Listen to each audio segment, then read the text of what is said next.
Je trouve ça aussi assez touchant qu'on ait commencé ce colloque sur la paix le jour où le prix Nobel de la paix a été décerné, et Dieu merci, il n'a pas été à Trump. Et puis que ce colloque tienne lieu et prenne place aussi 2 jours après ou le lendemain de la panthéonisation de Robert Badinter, qui a beaucoup fait aussi pour la paix. Et puis je voulais, en matière d'introduction, partir d'un de ses derniers livres, 2023. Badinter écrit Vladimir Poutine, l'accusation, avec Bruno Cotte et Alain Pelé. Et donc derrière ce livre, il y a bien l'idée qu'en droit international, il y a un crime d'agression dont Poutine serait coupable. Et s'il y a un crime d'agression, c'est que la guerre est interdite.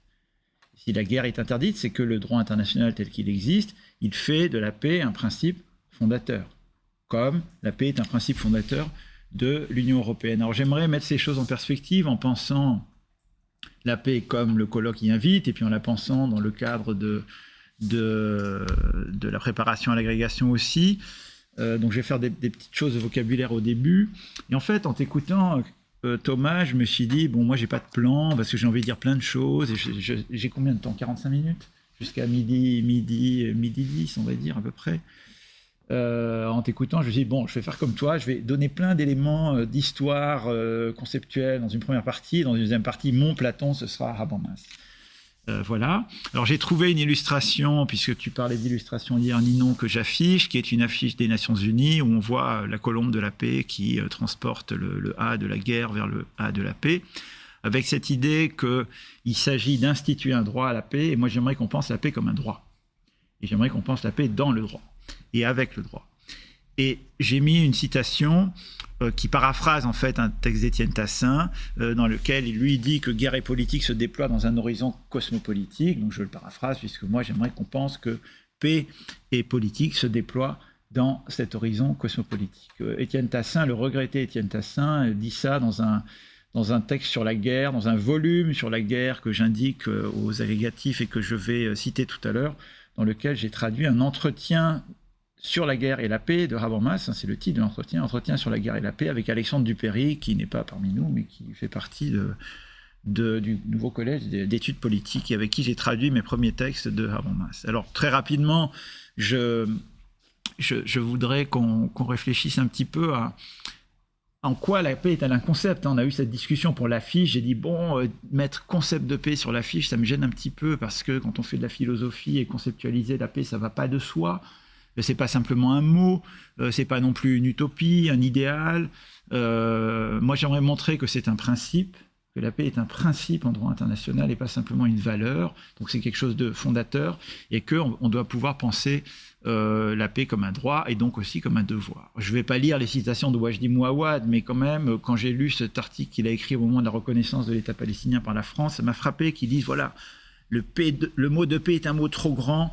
Le mot de paix est un mot épuisé. Alors, qu'est-ce qu'on peut faire derrière ce mot qui s'épuise pour en penser le concept? Je rajoute que ce document sera sur le site de l'IPP avec les vidéos. Donc, pour les citations, les textes, vous y aurez accès. Et puis, vous avez mon mail de toute façon pour voir. Alors, Emmanuel a parlé beaucoup mieux que moi hier de Kelsen, mais je vais revenir un petit peu à Kelsen, parce que parler de Kelsen, c'est parler à la fois d'un juriste, c'est parler en même temps d'un théoricien du droit et quelqu'un qui a fait aussi de la philosophie du droit. Et c'est aussi une manière de dire que défendre la paix en droit international, c'est pas seulement une idée de philosophe illuminé.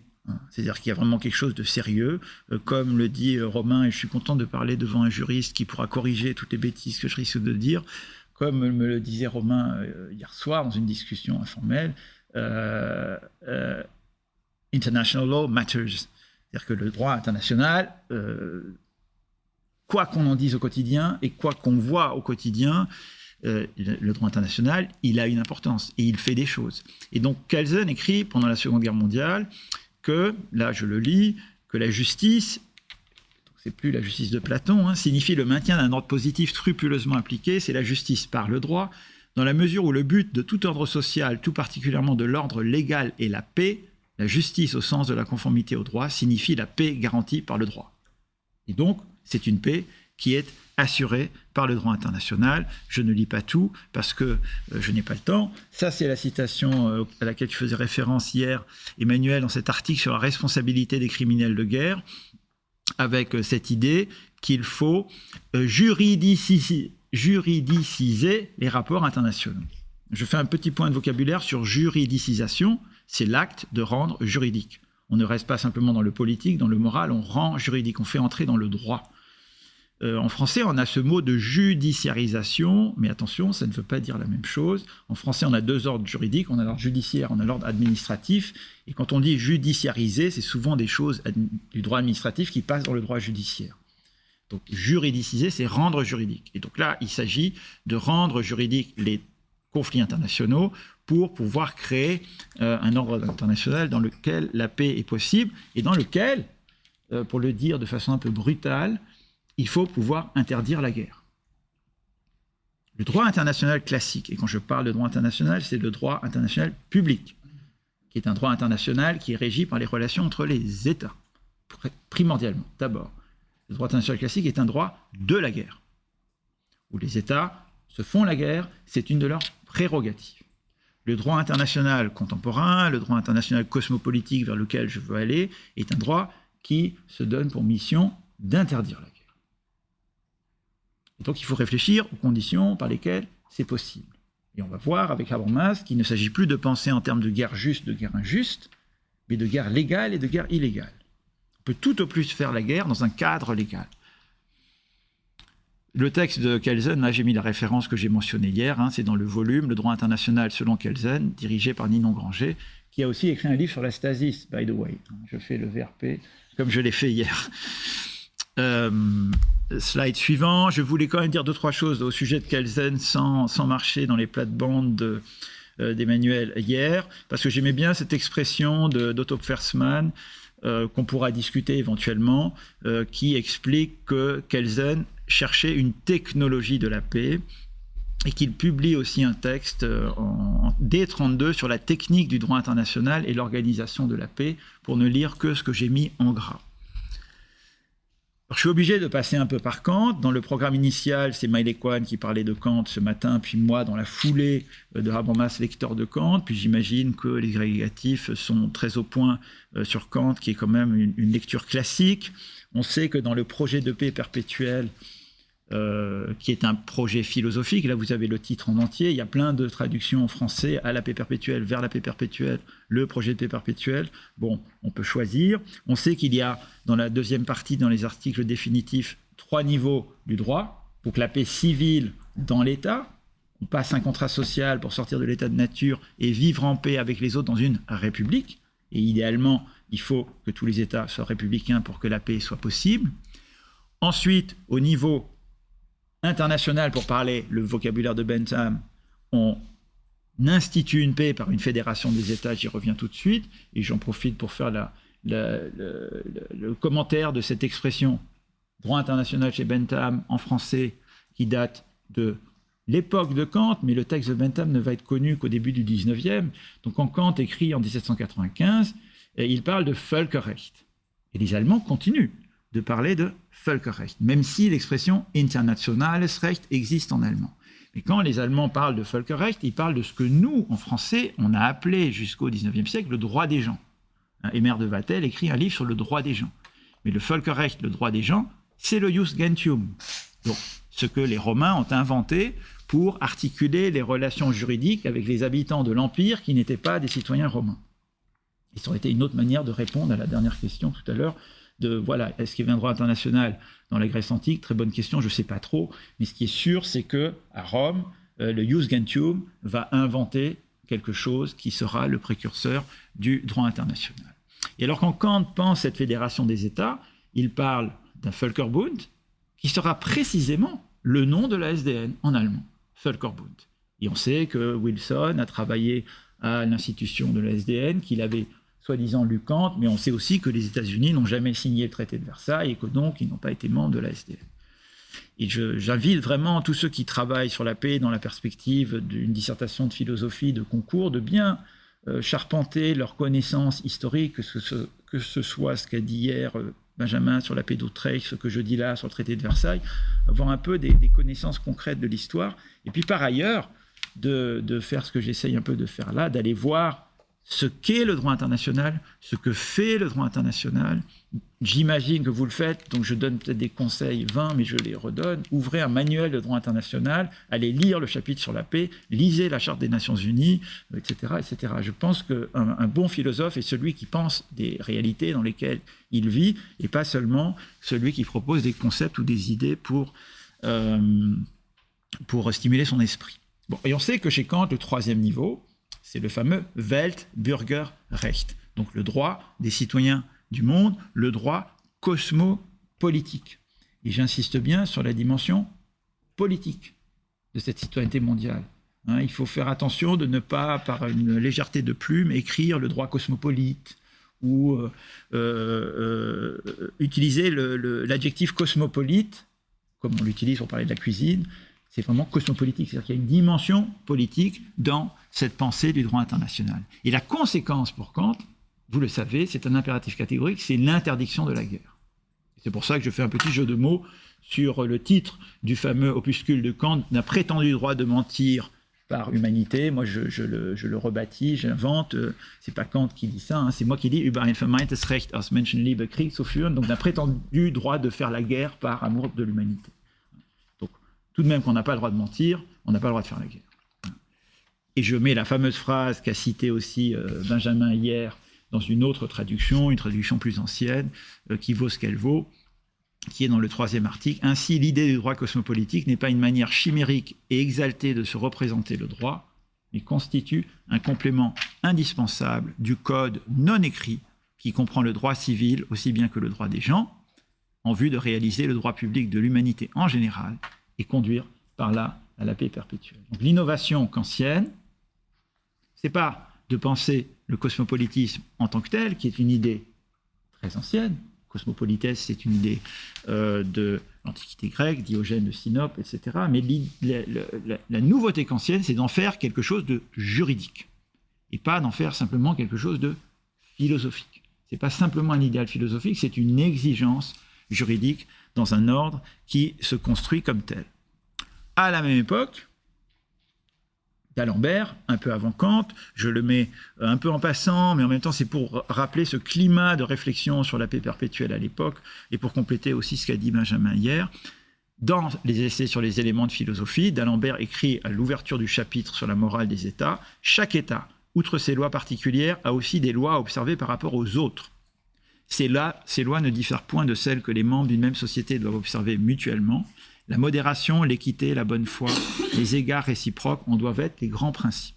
C'est là toute la base du droit des gens et du droit de la guerre et de la paix. » Donc il y a bien l'idée que les individus vivent ensemble dans un État, ils respectent des lois. Les États vivent ensemble dans une société internationale, ils ont des lois, des engagements à respecter. Même si on est dans un monde où, chez d'Alembert c'est encore très clair, les États ont le droit de se faire la guerre. C'est le droit de la guerre et de la paix. Et on voit bien qu'on est au XVIIIe, comme pour Kant, mais on voit bien que Kant nous fait basculer vers autre chose. Alors je pose la question devant Romain qui a écrit là-dessus, mais je la pose très rapidement, je ne vais pas y répondre. En droit international, ce qui fait que la paix est possible, c'est qu'il y a d'abord des traités de paix. Et vous savez que Kant dit justement, si on veut une paix perpétuelle, il ne faut pas se contenter d'un traité. Bon. Mais moi je veux repartir d'un traité, qui est celui qui a mis fin à la Seconde Guerre mondiale. On fête quand même cette année les 80 ans de cette fin de la guerre en Europe, l'armistice, la réédition sans condition. On a parlé hier du rapport entre la paix et la justice. Et très tôt, les Alliés ont dit il faudra rendre justice. Je passe sur les conditions historiques de l'établissement du tribunal militaire international. C'est pour ça que j'écris TMI. Son vrai nom, c'est Tribunal militaire international. Si vous le mentionnez, il ne suffit pas de dire le tribunal de Nuremberg, parce qu'à Nuremberg, après le tribunal militaire international, il y a eu plein de procès menés par les Américains qui ne relèvent pas du tribunal militaire international. Et la première chose à rappeler, c'est que dans l'accord de Londres du 8 août 1945, où est institué le tribunal et sont définis les crimes poursuivis, le premier crime poursuivi, c'est le crime contre la paix.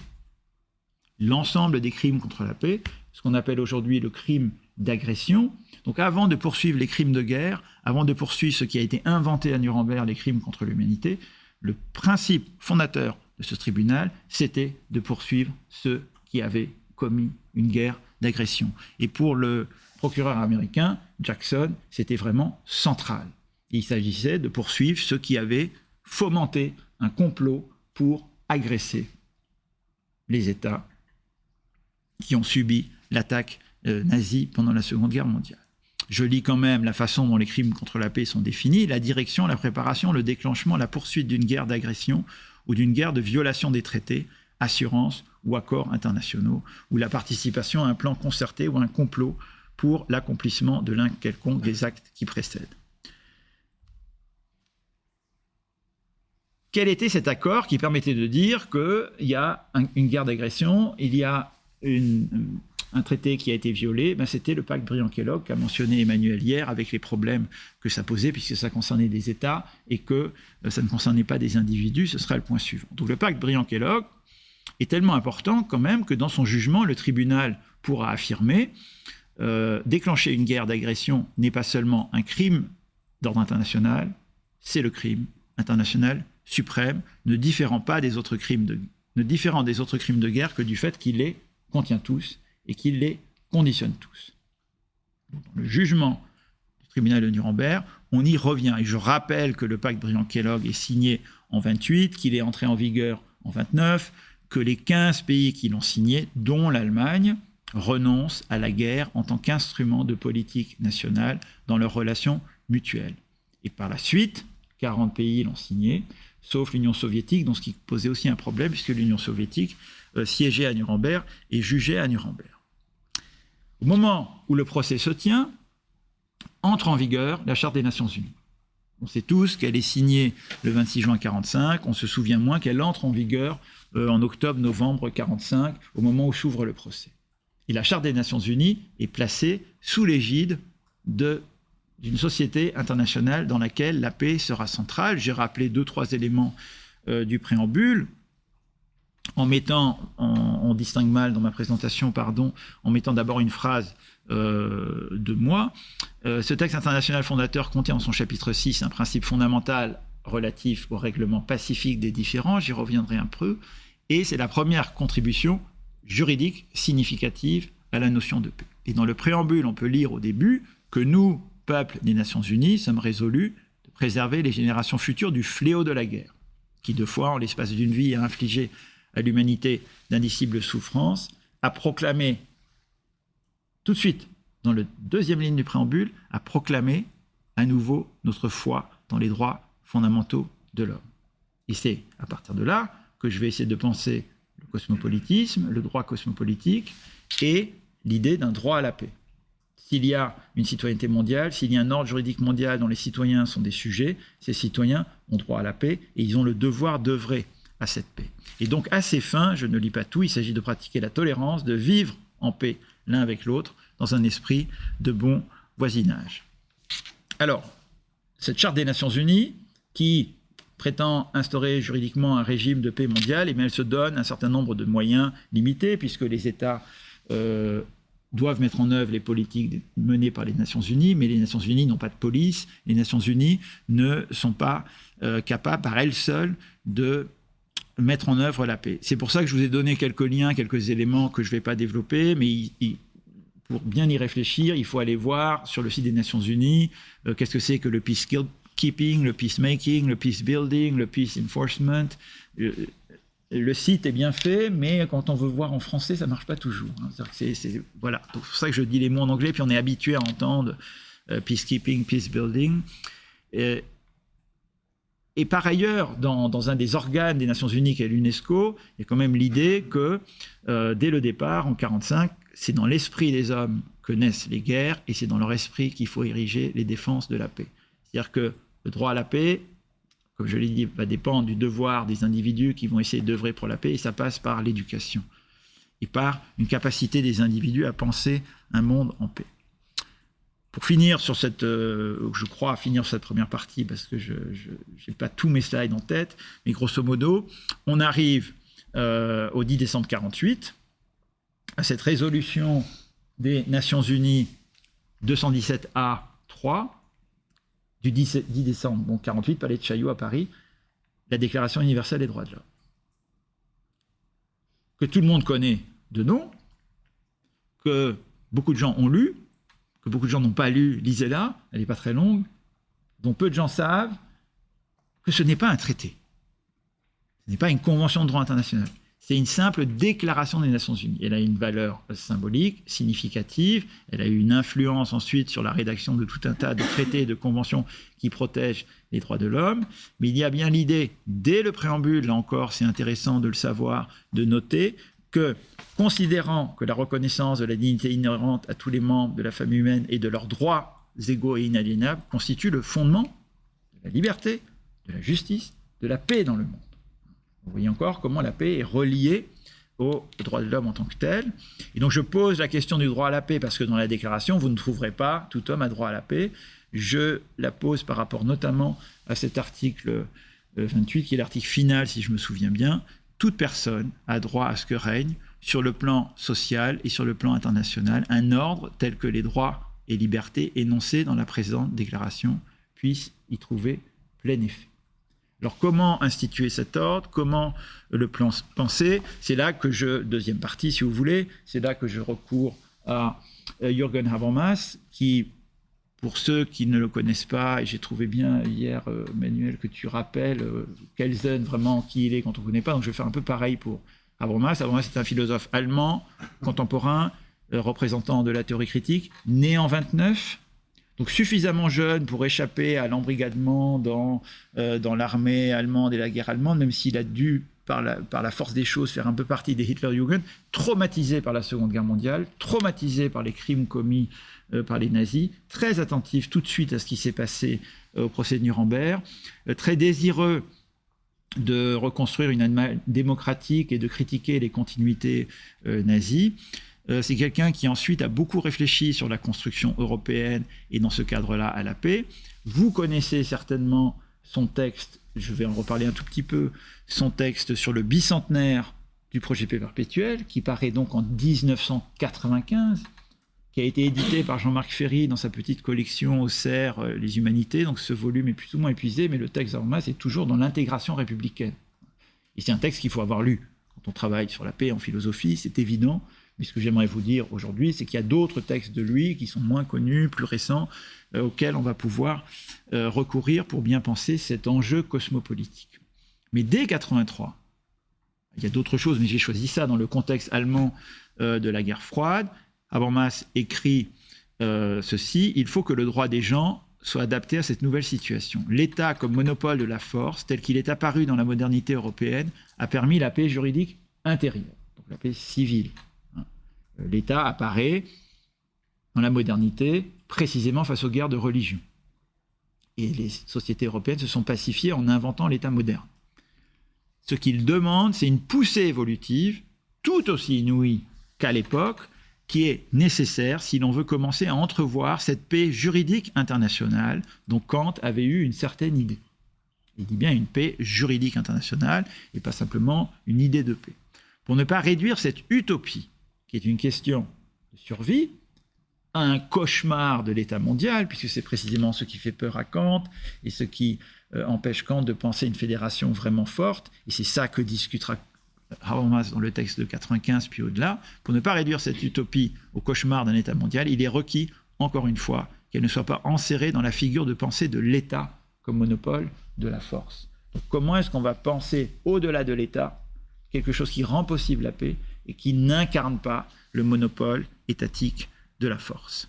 Alors, dans L'Occident divisé, qui est un ouvrage que Habermas fait paraître peu après l'invasion de l'Irak par les États-Unis, en 2004, il y a le chapitre 7 qui porte sur la guerre et la paix. C'est cet entretien dont le titre c'est le chapitre qui s'appelle « Regard sur un monde chaotique », mais cet entretien, c'est l'entretien sur la guerre et la paix qu'on a traduit avec Alexandre dans le volume qui est mentionné en bas, la guerre en question aux presses universitaires de Lyon. J'ai oublié de mettre la date, mais je crois que c'est 2015. Ça doit encore pouvoir se trouver, en tout cas dans une bonne bibliothèque, ça se trouve. Depuis le pacte Briand-Kellogg de 28, dit Habermas, les guerres d'agression sont interdites par le droit international. L'usage de la force militaire ne devrait plus être autorisé que pour se défendre. C'est ainsi que le jus ad bellum, le droit à la guerre, le droit de faire la guerre, au sens du droit international classique, a été supprimé. les institutions de la SDN, fondées après la Première Guerre mondiale, se sont révélées trop faibles. C'est pour cette raison que les Nations Unies, après la Deuxième Guerre mondiale, ont obtenu le droit de mener, je viens d'en parler, des opérations de maintien de la paix et de prendre des mesures contraignantes. Et au prix du droit de veto, elles ont obtenu la coopération des grandes puissances de l'époque. La Charte des Nations Unies établit la priorité du droit international sur les systèmes juridiques nationaux. Le couplage de la Charte, et là on arrive à quelque chose de vraiment essentiel dans mon propos, le couplage de la Charte et de la Déclaration des droits de l'homme, ainsi que les larges prérogatives dont dispose le Conseil de sécurité en vertu du chapitre 7, ont initié une vague d'innovation juridique, même si, du fait de la guerre froide jusqu'en 1989, ça n'a été qu'un arsenal provisoirement à l'abandon, ce qu'il appelle en anglais dans le texte « fleet in being », ont été légitimement comprises par les juristes, certains juristes internationalistes, comme une, j'aurais dû le mettre en gras, constitutionnalisation du droit international. Qu'a mentionné hier Benjamin, mais on n'a pas pu en discuter, donc j'aurais aimé y revenir en sa présence, mais c'est une des idées centrales de Habermas, que la constitutionnalisation du droit international, qui nous oblige à découpler la notion de constitution de la notion d'État. Si vous voulez une société internationale pacifiée, avec des citoyens du monde qui ont des droits, il faut pouvoir penser quelque chose comme une constitution mondiale, mais qui n'implique pas un État mondial. C'est-à-dire un ensemble de textes qui ont force de loi, même s'il n'y a pas de police mondiale, et qui sont au sommet de la pyramide des normes internationales, et qui permettent d'implémenter les droits des citoyens du monde dans un ordre juridique international.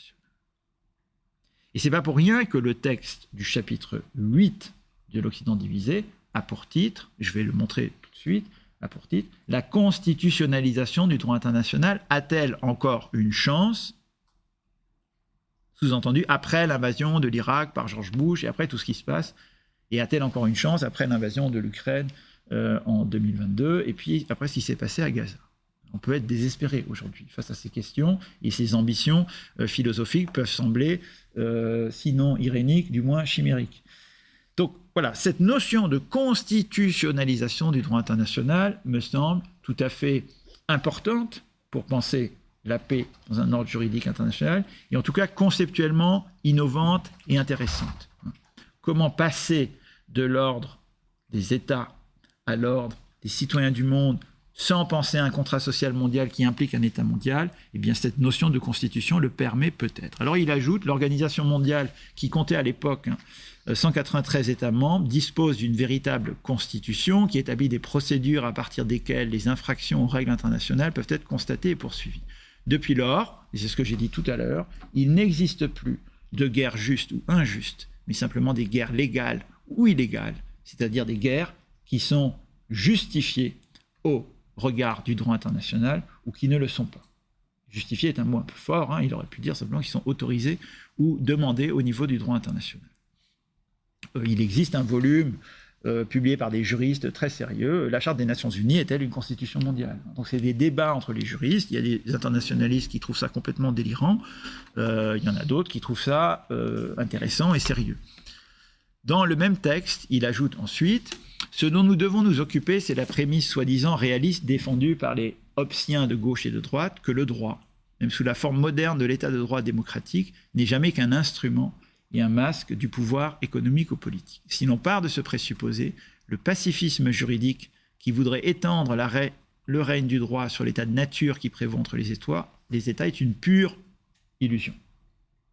Mais, et c'est là qu'il reprend le projet kantien et qu'il pense sa solution, mais en fait, le projet kantien d'une constitutionnalisation du droit international se nourrit d'un idéalisme assumé, un idéalisme qui essaye d'échapper à ces illusions. La forme du droit moderne possède en elle-même un noyau indéniablement moral, puisqu'il s'agit de civiliser, pour reprendre l'expression du juriste internationaliste Koskiniemi, qui a écrit un gros livre qui s'appelle « The Gentile Civilizer of Nations », c'est-à-dire une force qui civilise en douceur. Cela se produit partout où le médium du droit est mis en œuvre comme forme constitutionnalisante. Alors je passe sur la petite citation récente, et puis je fais juste un petit rappel par rapport à comment les choses ont évolué depuis les années 2000 pour Habermas, parce qu'il y a eu l'invasion de l'Irak, mais avant il y a eu le 11 septembre, et c'est souvent un livre méconnu, mais Habermas a publié avec Derrida, grâce à Giovanni Boradori qui les a interviewés, un livre qui a pour titre Le concept du 11 septembre, dans lequel il a cette phrase révélatrice, et que moi j'ai paraphrasé ensuite. Depuis le 11 septembre, je ne cesse de me demander si, au regard d'événements d'une telle violence, toute ma conception de l'activité orientée vers l'entente, donc tout mon travail dans la théorie de l'agir communicationnel, n'est pas en train de sombrer dans le ridicule. Et il aurait pu dire la même chose après l'invasion de l'Ukraine. Depuis le 24 février 2022, je me demande si, au regard d'événements d'une telle violence, toute ma conception du cosmopolitisme orienté vers la paix n'est pas en train de sombrer dans le ridicule. C'est moi qui écris ça, je le fais parler, mais il doit penser ça en un certain sens, même s'il a écrit un article assez long, difficile à lire, pour le coup, sur le fait qu'il fallait trouver un moyen, il a écrit ça en 2023, je crois, dans Die Zeit, trouver un moyen de se mettre à une table de négociation avec Poutine pour faire cesser la guerre à tout prix.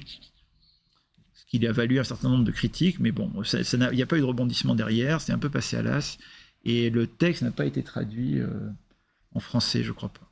Et puis moi, je ne me suis pas lancé dedans parce que c'était vraiment un article que je trouvais difficile, et puis voilà, ça a été traduit en partie, je crois.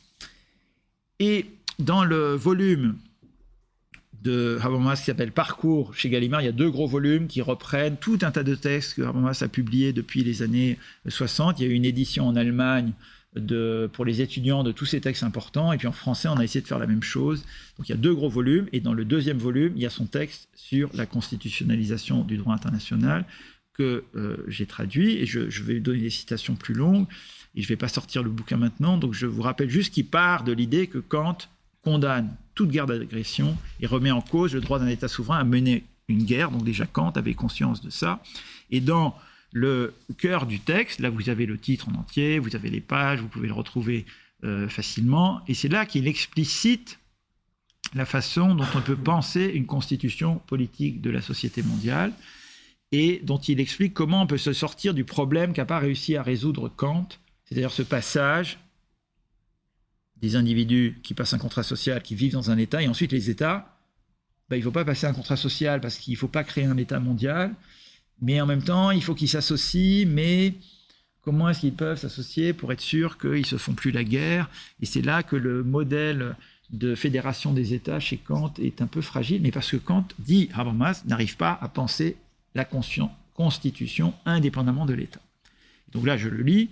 À la lumière de Kant, on peut se représenter une constitution politique de la société mondiale à partir des structures existant aujourd'hui comme un système décentré à plusieurs niveaux, dépourvu en tant que tout, mais à juste titre, des caractères d'un État. Dans cet ordre d'idées, une réforme de l'organisation mondiale pourrait permettre, donc il y a plusieurs niveaux, il y a un niveau supranational et un niveau transnational. Et cette notion de supranational est une notion importante chez Habermas pour penser ce qu'il y a au-delà de la souveraineté des États et pour penser la capacité des États à déléguer une partie de leur souveraineté et à reconnaître qu'il y a des instances qui ont un poids juridique plus important qu'eux ou qui ont une priorité. Donc au niveau supranational, dans cette société, on confie à l'Organisation mondiale les fonctions vitales du maintien de la paix et de mise en œuvre d'une politique des droits de l'homme. Vous voyez, la paix et les droits de l'homme sont liés. Et ça va s'accomplir d'une manière efficace et non sélective sans avoir à recourir à la forme étatique d'une république mondiale. Les acteurs globaux les plus importants pourraient en outre, à un niveau intermédiaire, travailler au niveau transnational pour régir le commerce mondial, pour régir les pandémies mondiales, pour régir le problème mondial de l'écologie, etc. Et donc, cet ensemble va permettre de penser, autre notion importante chez Habermas, une politique mondiale sans gouvernement mondial. Une politique mondiale, puisqu'on mène des politiques de droits de l'homme, de paix, d'une part, niveau supranational, d'autre part, des politiques au niveau de l'écologie ou de la santé et du commerce, mais sans gouvernement mondial, puisqu'il n'y a pas d'État mondial.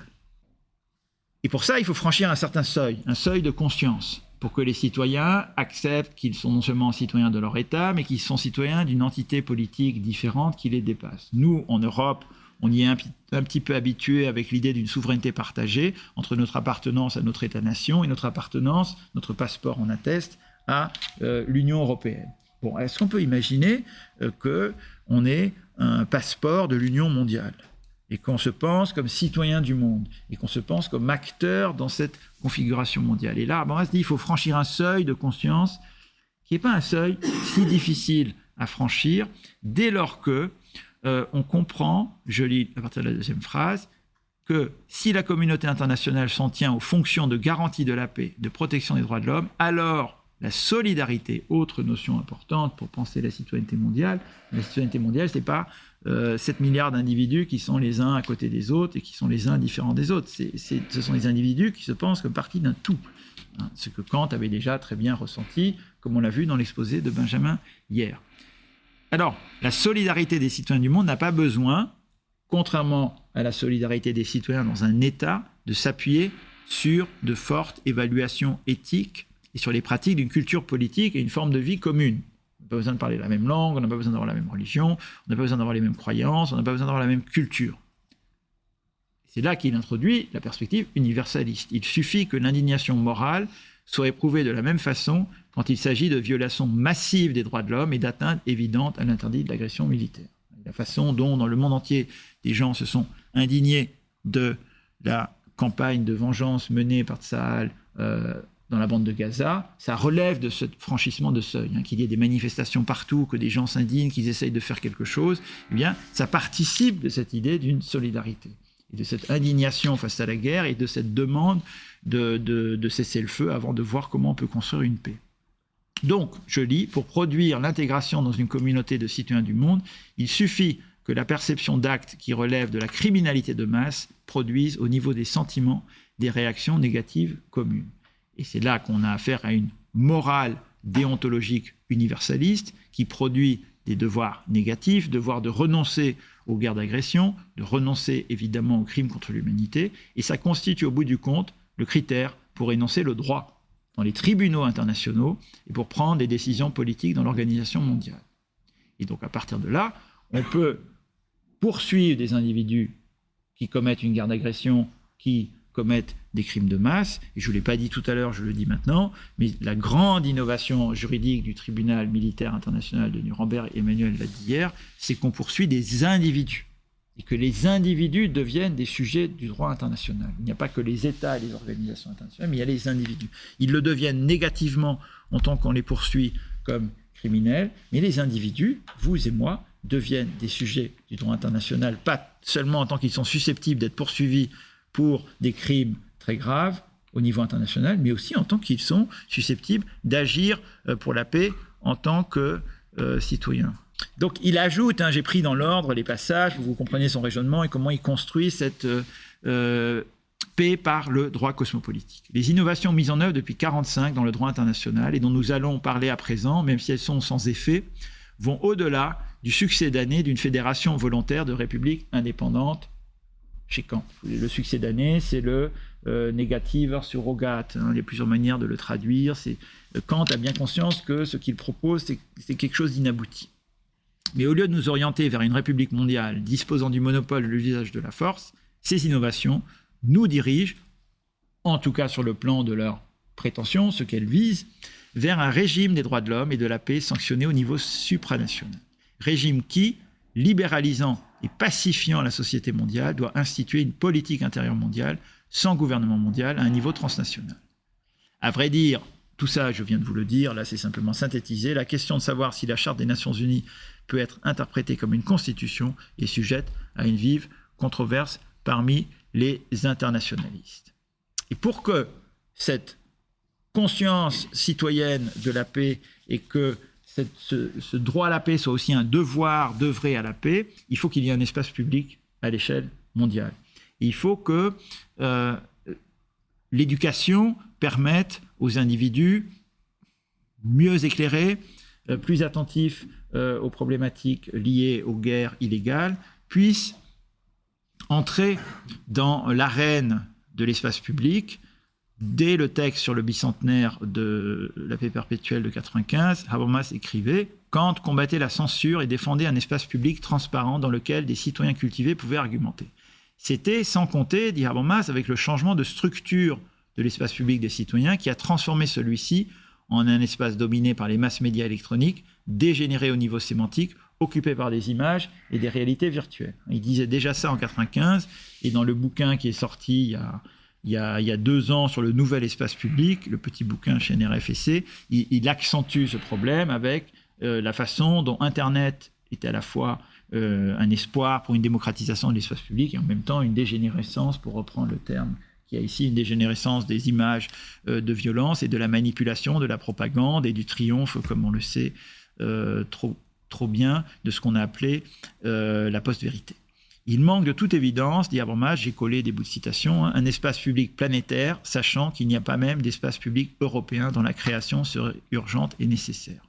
Quant à cependant raison d'insister sur la publicité, l'espace public, la Öffentlichkeit en allemand, car il a visiblement compris le lien existant entre constitution juridique et culture politique d'une communauté.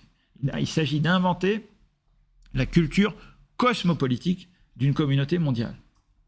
Il s'agit de réfléchir aux conditions dans lesquelles on peut le faire. Alors, c'est pour ça que je termine sur la Déclaration universelle des droits de l'homme, l'éducation à la paix. Avant cela, je mets la fin du préambule de la Déclaration avant l'article 26, Déclaration de 48. Considérant qu'une conception commune de ces droits et libertés est de la plus haute importance pour remplir pleinement cet engagement, l'Assemblée générale proclame la présente Déclaration des droits de l'homme comme idéal commun à atteindre par tous. Donc c'est aussi un texte juridique qui prône un idéal et qui réfléchit à ce qu'est cet idéal et comment le rendre possible par tous les peuples et toutes les nations, afin que tous les individus et tous les organes de la société ayant cette déclaration constamment présente à l'esprit, donc c'est bien une question de conscience, de lecture, d'appropriation des textes, s'efforce, par l'enseignement et l'éducation, de développer le respect de ces droits et libertés, d'en assurer la reconnaissance, l'application universelle. Dans l'article 26, il n'y a pas de droit à la paix, mais il y a le droit à l'éducation, et le lien est fait avec la paix. Toute personne a droit à l'éducation. L'éducation doit être gratuite, l'éducation est obligatoire, elle doit être généralisée, elle doit épanouir la personnalité des gens et leur liberté. J'ai mis en gras, l'éducation doit favoriser la compréhension, la tolérance, l'amitié entre toutes les nations et tous les groupes raciaux ou religieux, ainsi que le développement des activités des Nations Unies pour le maintien de la paix. Les parents ont le droit de choisir le genre d'éducation de leurs enfants. Et on aboutit à partir de là, si maintenant j'articule ce que j'ai dit sur l'espace public et l'éducation, donc le fait qu'on participe en tant que citoyen du monde à un débat public et on est capable d'argumenter, et ça rejoint ce qu'a dit aussi Romain hier sur la démocratie, la diplomatie et la démocratisation de la diplomatie. Il faut penser à un droit international qui ne soit pas simplement un droit international où ce sont des États qui négocient entre eux. C'est aussi un droit, où je l'ai dit, où les citoyens ont leur place, mais c'est un droit dont il faut changer le paradigme. Et j'introduis l'idée, à travers différentes lectures, du droit international délibératif, qui est, à mon sens, la condition de possibilité d'un cosmopolitisme juridique qui rend possible la paix. J'ai donc écrit, le cosmopolitisme n'est pas utopique, ni ne se contente d'être hospitalier, il est au contraire délibératif, c'est-à-dire ancré dans des pratiques communicationnelles, voire le travail de Habermas sur les actes de langage, donc illocutoire, perlocutoire, et seules ces pratiques peuvent faire en sorte que le droit international et ses institutions soient performatifs. En ce sens, on peut parler d'un tournant linguistique du droit international.